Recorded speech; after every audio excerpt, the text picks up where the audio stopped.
বিসমিল্লাহির রহমানির রহিম। আসসালামু আলাইকুম। এমন কালারফুল আচার হলে কে না খেতে চাবে? তাও আবার সেটা যদি হয় আমের আচার। একবার এভাবে বানিয়ে দেখুন টকঝাল মিষ্টি আমের আচার। তার আগে আমাদের চ্যানেলটি সাবস্ক্রাইব এবং পাশে থাকা বেল আইকনটি বাজিয়ে দিন।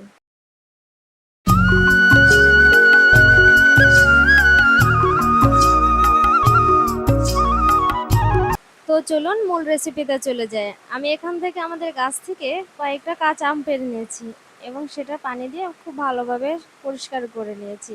যেহেতু আমি আচারটা উপরের সবুজ অংশটাও রেখে দিব। আমি এ পর্যায়ে আমগুলো এরকম ছোট ছোট করে কেটে নিয়েছি। কেটে নেওয়া আমগুলোর ভিতরে আমি হালকা কুসুম গরম পানি দিয়ে দেবো, যাতে ভিতরে যে একটা আমের কষ থাকে সেটা যাতে ভালোভাবে পরিষ্কার হয়ে যায়।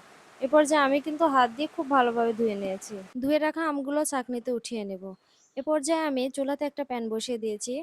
আমের আচারের মশলা তো অবশ্যই তৈরি করতে হবে, সেজন্য আমি প্যানে দিয়ে দিয়েছি কিছুটা পরিমাণ শুকনা মরিচ, এখানে দিয়ে দিয়েছি ধনিয়া, এখন দিয়ে দেব পাঁচফোড়ন।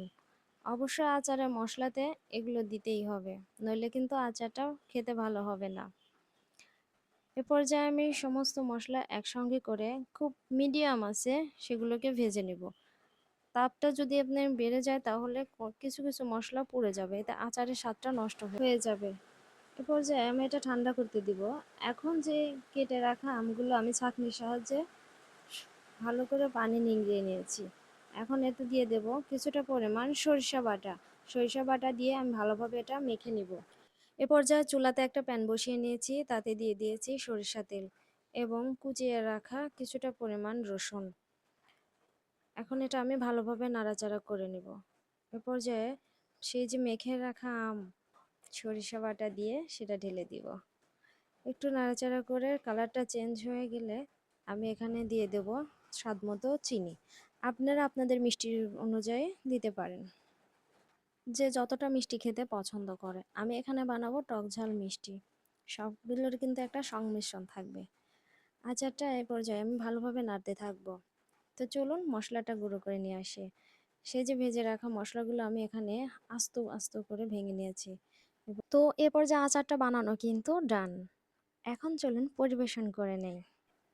বলুন তো আচারটা দেখতে কেমন হয়েছে? খেতে তো আর পারবেন না, দেখেই বলুন। আর আপনাদের মূল্যবান কমেন্টের অপেক্ষায় রইলাম।